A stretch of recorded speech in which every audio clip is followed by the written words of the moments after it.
ದೇಶದ ಅತಿ ದೊಡ್ಡ ಸಾಫ್ಟ್ವೇರ್ ಐಟಿ ಕಂಪನಿಗಳಲ್ಲಿ ಒಂದಾದಂತಹ TCS ನಲ್ಲಿ ನಡೆದಂತಹ ಒಂದು ಇನ್ಸೈಡ್ ಸ್ಟೋರಿ.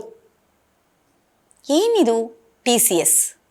TCS ಮಹಾರಾಷ್ಟ್ರದ ನಾಸಿಕ್ನಲ್ಲಿರುವಂತಹ ಒಂದು ದೊಡ್ಡ BPO ಘಟಕ, ಅಂದರೆ ಸರ್ವಿಸ್ ಸೆಂಟರ್.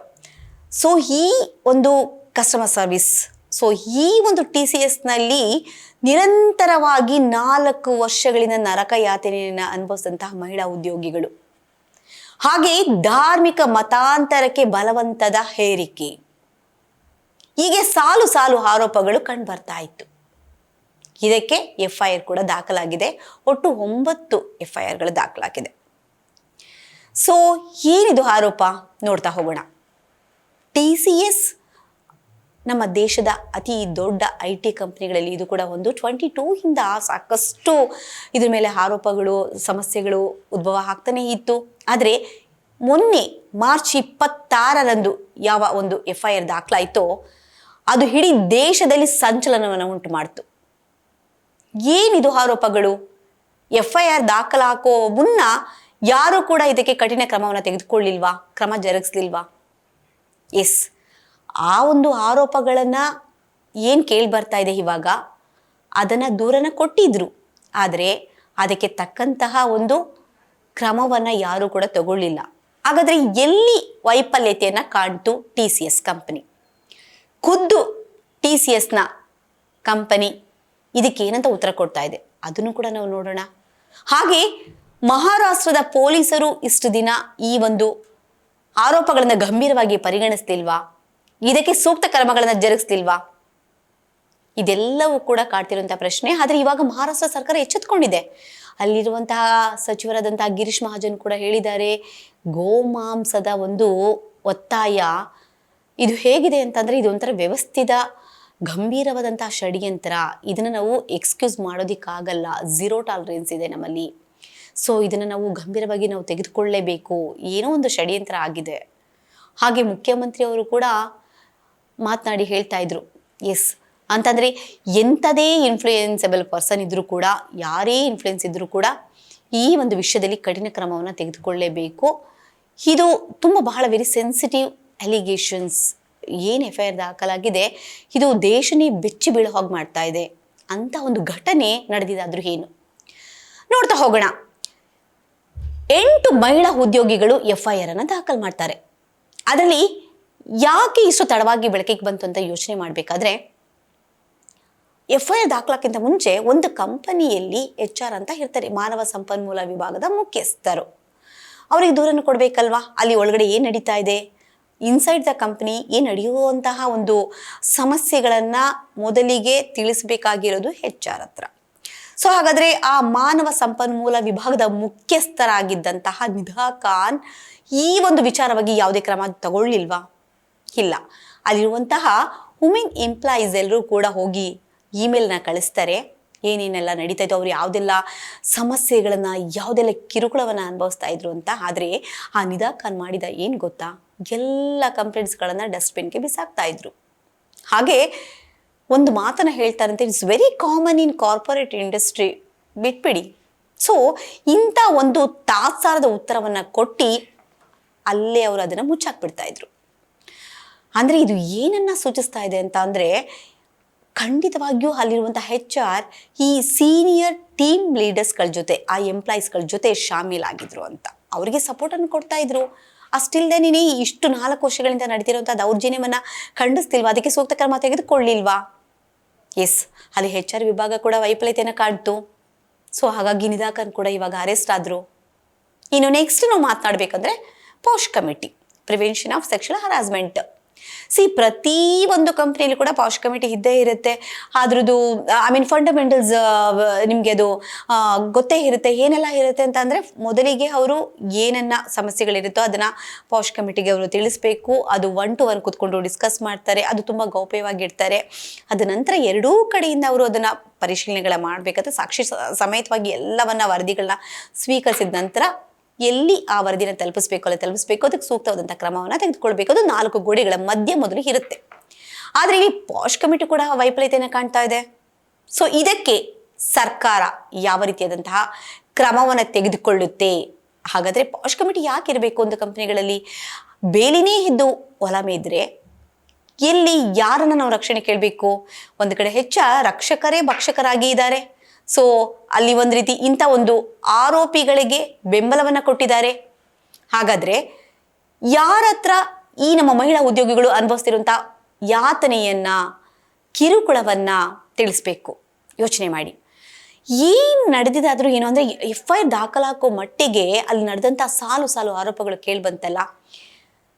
ಫಸ್ಟ್ ಒನ್, ಅಲ್ಲಿ ನಡೀತಿದೆ ಏನಂದರೆ ರಂಜಾನ್ ಟೈಮಲ್ಲಿ ಉಪವಾಸವನ್ನು ಮಾಡಬೇಕು ಅಂತ ಒತ್ತಾಯ ಮಾಡಿದ್ರು. ಹಾಗೆ ಧಾರ್ಮಿಕ ಆಚರಣೆಗಳಲ್ಲಿ ನೀವು ಕೂಡ ಭಾಗವಹಿಸಬೇಕು, ನಮ್ಮ ಧರ್ಮಕ್ಕೆ ಬನ್ನಿ ಅಂತ ಕೂಡ ಕರೆದ್ರು. ಓಕೆ, ಇದನ್ನು ಯಾರು ಸಹಿಸ್ತಾರೆ? ಯಾವ ಹಿಂದೂ ಧರ್ಮದ ಮಹಿಳೆಯರು, ಹೆಣ್ಮಕ್ಳುಗಳು ಇದನ್ನು ಸಹಿಸ್ಕೊಳ್ತಾರೆ? ಓಕೆ, ಮತ್ತೊಂದು ಕಡೆ ಲವ್ ಜಿಹಾದ್.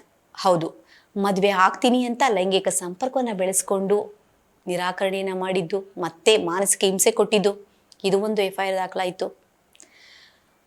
ಜೊತೆಗೆ ಯಾವುದೋ ಒಂದು ಪಾರ್ಟಿ ಸಭೆಗಳಲ್ಲಿ ಎಲ್ಲೋ ಒಂದು ಹೋದಾಗ, ಪಾರ್ಟಿಗಳಿಗೆ ಹೊರಗಡೆ ಹೋದಾಗ ವಿಡಿಯೋಗಳನ್ನು ಮಾಡಿಕೊಂಡು ಅದನ್ನು ತೋರಿಸಿ ನಿಮ್ಮ ಕುಟುಂಬದವರಿಗೆ ತೋರಿಸ್ತೀನಿ, ಸಂಬಂಧಪಟ್ಟವರಿಗೆ ಇದನ್ನು ಕಳಿಸ್ತೀನಿ ಅಂತ ಬ್ಲಾಕ್ ಮೇಲ್ ತಂತ್ರವನ್ನು ಕೂಡ ಮಾಡಿದ್ರು. ಪಾಪ ಹೆಣ್ಮಕ್ಳುಗಳು ಒಳೊಳಗೆ ತುಂಬಾ ಯಾತನೆಯನ್ನು ಅನುಭವಿಸಿದ್ರು ಈ ವಿಚಾರವಾಗಿ. ಅಂದರೆ ಗಮನಕ್ಕೆ ತಂದರು, ಆದರೂ ಕೂಡ ಯಾವುದೂ ಕೂಡ ಸಕ್ಸಸ್ ಆಗಲಿಲ್ಲ, ಯಾರು ಇದಕ್ಕೆ ಸಪೋರ್ಟ್ ಮಾಡಲಿಲ್ಲ. ಜೊತೆಗೆ ಗೋಮಾಂಸವನ್ನು ತಿನ್ನಬೇಕು ಅಂತ ಬಲವಂತನ ಮಾಡಿದ್ರು. ತಿನ್ನುವ ವಿಚಾರದಲ್ಲಿ ಮಾಂಸವನ್ನಾಗಬಹುದು, ಅದು ಅವರವರ ಇಚ್ಛೆ. ಆದರೆ ಗೋಮಾಂಸವನ್ನೇ ತಿನ್ನಬೇಕು ಅಂತ ಒತ್ತಾಯ ಮಾಡಿದ್ದು ತುಂಬ ಜನರ ಮನಸ್ಸಿಗೆ ಒಂಥರ ಘಾಸಿ ಉಂಟು ಮಾಡ್ತು ಅಂತ ಹೇಳಬಹುದು. ಸೊ ಆ ಗೋಮಾಂಸದ ಒಂದು ಸೇವನೆ ಕೂಡ ಮಾಡಲಿಕ್ಕೆ ಬಲವಂತ ಮಾಡಿದ್ರು.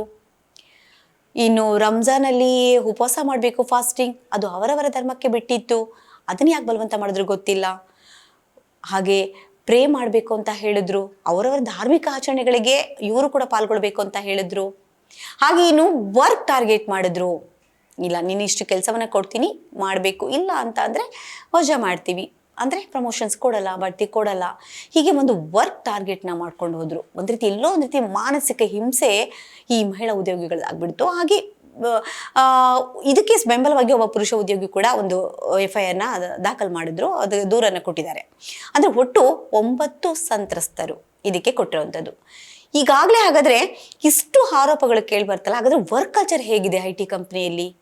2022 to 26, 22ರಿಂದ 26 ತನಕ ಈ ಒಂದು ಸಮಸ್ಯೆಗಳು ಕಂಡು ಬರ್ತಾನೆ ಇದೆ. ಈ ಒಂದು ದೌರ್ಜನ್ಯ ಕಿರುಕುಳ ನಡ್ಕೊಂಡು ಬರ್ತಾನೆ ಇದೆ. ಆದರೆ ಸಂಬಂಧಪಟ್ಟವ್ರು ಯಾರು ಕೂಡ ಇದಕ್ಕೆ ಒಂದು ಸೀರಿಯಸ್ ಆ್ಯಕ್ಷನ್ ತಗೊಳ್ಳಿಲ್ಲ. ಪಾಪ ಹೆಣ್ಮಕ್ಳುಗಳು ಎಲ್ಲವನ್ನ ಕೇಳಿ ಯೂಸಿದಾದ್ರು. ಹಾಗಾದರೆ ಹೇಗೆ ಬೆಳಕಿಗೆ ಬಂತು ಅಂತ ಯೋಚನೆ ಮಾಡ್ತಾ ಇರ್ತೀರಾ. ಅಂದರೆ ಅಲ್ಲಿರುವಂತಹ ಒಂದು ಎಂಪ್ಲಾಯಿ, ಅಂದರೆ ಈ ಒಂದು TCS ಕಂಪ್ನಿಯಲ್ಲಿ ಗ್ರಾಮೀಣ ಭಾಗದಲ್ಲಿ ಬಂದಿರುವಂಥ ಯುವತಿಗಳೇ ಬರ್ತಾರೆ. ಸಾಕಷ್ಟು ಕನಸುಗಳನ್ನು ಹೊತ್ಕೊಂಡು ಕತ್ತಲೆಯ ಲೋಕಕ್ಕೆ ಬರ್ತಾ ಇದ್ದೀರಿ ಅಂತ ಅವ್ರಿಗೆ ಗೊತ್ತಿರೋದಿಲ್ಲ. ಒಂದು ಕುಟುಂಬದ ನಿರ್ವಹಣೆ ಮಾಡಬೇಕು, ಫ್ಯಾಮಿಲಿಗೆ ಸಪೋರ್ಟಾಗಿ ನಿಲ್ಲಬೇಕು. ಸೊ ಅವರವರ ಒಂದು ವೈಯಕ್ತಿಕ ಸವಾಲುಗಳು, ಗುರಿ ಏನೇನೋ ಇಟ್ಕೊಂಡು ಬರ್ತಾರೆ.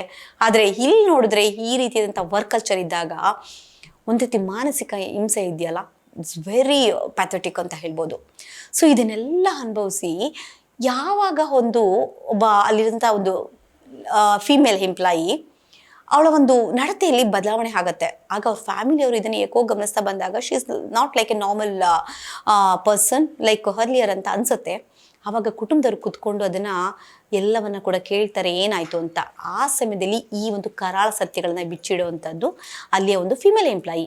ಎಸ್, ಯಾವಾಗ ಇದನ್ನೆಲ್ಲ ಸತ್ಯಗಳು, ಈ ಎಲ್ಲ ಘಟನೆಗಳನ್ನು ವಿವರವಾಗಿ ಅವರ ಕುಟುಂಬಸ್ಥರಿಗೆ ಹೇಳ್ತಾರೋ ಆ ಒಂದು ಫ್ಯಾಮಿಲಿ ಫಸ್ಟ್ ಸ್ಟೆಪ್ನ ತಗೊಳ್ತಾರೆ. ಎಸ್, ಪೊಲೀಸ್ ಠಾಣೆಯ ಮೆಟ್ಲೆ ಇರ್ತಾರೆ. ಅದಾದ ನಂತರ ಎಲ್ಲ ಎಂಪ್ಲಾಯೀಸ್ಗಳು ಒನ್ ಬೈ ಒನ್ ಹೋಗಿ ಒಟ್ಟು 8 FIRಗಳು ದಾಖಲಾಗುತ್ತೆ. ಒಬ್ಬ ಪುರುಷ ಉದ್ಯೋಗಿ ಕೂಡ ಇವರಿಗೆ ಸಪೋರ್ಟ್ ಆಗಿ ಬರ್ತಾರೆ. ಸೊ ಒಟ್ಟಾರೆ ಇಷ್ಟು ಆರೋಪಗಳು ನಡೆದು ಬರ್ತಾ ಇದೆ. ಇಂಥ ಒಂದು ದೌರ್ಜನ್ಯ ಅಲ್ಲಿ ನಡೆದಿದೆ. ಏನು ನಡೆದ್ರೂ ಕೂಡ ಪಾಪ 4 ವರ್ಷಗಳಿಂದ ಒಳಗಡೆನೇ ನರಕ ಯಾತನೆ ಅನುಭವಿಸ್ಕೊಂಡು ಸುಮ್ಮನಿದ್ದು ಇವಾಗ ಅಟ್ಲೀಸ್ಟ್ ಫೈನಲಿ FIR ಆಗಿದೆ. ಅದಕ್ಕೆ ತಕ್ಕಂತಹ ಒಂದು SIT ರಚನೆ ಕೂಡ ಮಾಡಿದ್ದಾರೆ. ಈಗ ಆಲ್ರೆಡಿ 8 ಜನನ ಅರೆಸ್ಟ್ ಮಾಡಿದ್ದಾರೆ. ಯಾರು ಆರೋಪವನ್ನು ಎದುರಿಸ್ತಾ ಇದ್ದಾರಲ್ಲ ಆರೋಪಿಗಳು, ಈಗ ಅವ್ರನ್ನ ಕೆಲಸದಿಂದ ಅಮಾನತ್ ಮಾಡಿ ವಜಾ ಮಾಡಿಬಿಟ್ಟಿದ್ದಾರೆ. Okay, that is okay. ಇನ್ನು ಸಾಕ್ಷಿ ಸಮೇತವಾಗಿ ಅದನ್ನು ಸಾಕ್ಷಿಗಳನ್ನ ಕಲೆಕ್ಟ್ ಮಾಡುವಂಥ ಕೆಲಸ ನಡೀತಾ ಇದೆ. ಈಗ ಮಹಾರಾಷ್ಟ್ರ ಸರ್ಕಾರ ಕೂಡ ಎಚ್ಚೆತ್ಕೊಂಡಿದೆ. ಆದರೆ ಇಲ್ಲಿ ಒಂದು ವಿಷಾದನೀಯ ಸಂಗತಿ ಏನು ಅಂತ ಅಂದರೆ, ಬೇರೆ ಬೇರೆ ವಿಷಯಗಳಲ್ಲಿ, ಬೇರೆ ಬೇರೆ ವಿಚಾರಗಳಲ್ಲಿ ಹೆಣ್ಮಕ್ಳಿಗೆ ದೌರ್ಜನ್ಯ ಆದಾಗ, ಲೈಂಗಿಕ ಶೋಷಣೆ ಆದಾಗ, ಫಾರ್ ಎಕ್ಸಾಂಪಲ್ ಮೀಟು, ಕಾಸ್ಟ್ ಕೋಚಿಂಗ್, ಈ ಥರ ಅನೇಕ ವಿಚಾರಗಳಲ್ಲಿ ಸೆಲೆಬ್ರಿಟಿಗಳು ಸಪೋರ್ಟ್ಗೆ ಬರ್ತಾರೆ, ಪ್ರೊಟೆಸ್ಟ್ ಮಾಡ್ತಾರೆ, ನಾವು ನಿಮ್ಮ ಜೊತೆಗಿದ್ದೀವಿ ಅಂತ ಹೇಳ್ತಾರೆ. ಆದರೆ ಇಂಥ ಸಂದರ್ಭದಲ್ಲಿ ಇದು ಬಲವಂತದ ಧರ್ಮ ಮತಾಂತರದ ವಿಷಯ, ಧಾರ್ಮಿಕ ಮತಾಂತರವನ್ನು ಮಾಡಬೇಕು ಅನ್ನೋ ಒಂದು ವಿಚಾರ ಅಂದರೆ it is not very sensitive allegations. ಆದರೂ ಕೂಡ ಆಯಿತಾ, ಸೊ ಯಾವ ಒಂದು ಮಾಧ್ಯಮಗಳಾಗಬಹುದು, ಪತ್ರಿಕೆಗಳಾಗಬಹುದು, 1-2 ಚಾನಲ್ಗಳಲ್ಲಿ ಈ ಒಂದು ಸುದ್ದಿ ಪ್ರಕಟ ಆಯಿತು, ಓಕೆ ಫೈನ್. ಬಟ್ ದೊಡ್ಡ ಮಟ್ಟದಲ್ಲಿ ವಿಚಾರ ಆಗ್ತಾ ಇಲ್ಲ, ಯಾರು ಕೂಡ ಇದಕ್ಕೆ ಬೆಂಬಲವಾಗಿ ನಿಲ್ತಾ ಇಲ್ಲ. ಇದು ಒಂದು ರೀತಿ ಎಲ್ಲೋ ಒಂದು ಕಡೆ ಇಂಥ ಗಂಭೀರವಾದಂತಹ ವಿಚಾರಗಳಿಗೆ ನಡೆದಿರುವಂತಹ ಹಾಗೂ ಕೊಟ್ಟಿರುವಂಥ ಆರೋಪಗಳಿಗೆ